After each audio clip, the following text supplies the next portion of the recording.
Hi అండి, welcome back to my channel. మా channel name వచ్చేసి టైలరింగ్ ఎల్కేడి పద్మ వ్లాగ్స్ అనమాట. అయితే ఈరోజు అయితే మనం బీన్స్ అండ్ పచ్చి బఠానీల ఫ్రై అయితే చేసుకున్నామండి. ఇంకా ఇది ఎలా ప్రిపేర్ చేయాలి ఏంటిది అనేది చూసే ముందలైతే దీని గురించి తెలుసుకుందాము. బీన్స్ అండ్ పచ్చి బఠానీల గురించి, అంటే మన బాడీకి ఎలాంటి లాభాలు ఉంటాయి దీని గురించి అనేది తెలుసుకుందాం. ఓకే, ఫస్ట్ అయితే బీన్స్ గురించి తెలుసుకుందామండి. ఇందులో అన్ని రకాల విటమిన్లు, మాంసాహార కృతులు, ఖనిజ లవణాలు ఎక్కువగా ఉంటాయి. బీన్స్లో ఎలాంటి పోషకాలు ఉంటాయో తెలుసుకుందాం. వీటిలో పీచు పదార్థం ఎక్కువగా లభిస్తుంది. జీర్ణక్రియను సాఫీగా చేయడంలో పీచు పదార్థం బాగా ఉపయోగపడుతుంది.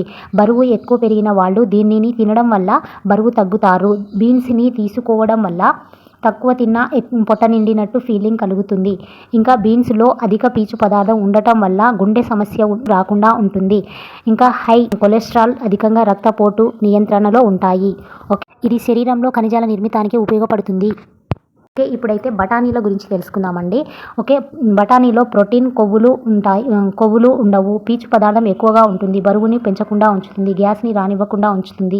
ఇంకా 100 గ్రాముల బఠానీలు తీసుకున్నాము అంటే పచ్చి బఠానీ 84 క్యాలరీల శక్తి ఉంటుంది. అంటే బఠానీ తేలికగా డైజెషన్ అవుతుంది. ఓకేనా, ఇవన్నీ కూడాను మనకు బాడీకి సంబంధించినవి కాబట్టి ఇవి తప్పకుండా దొరికినప్పుడల్లా తినాలన్నమాట. ఓకే, ఒక చిన్న request, please like, share, subscribe అయితే చేసుకోండి ఫ్రెండ్స్. వీడియో నచ్చినట్లయితే లైక్ చేయడం మర్చిపోవద్దు. ఓకేనా, బాయ్ బాయ్.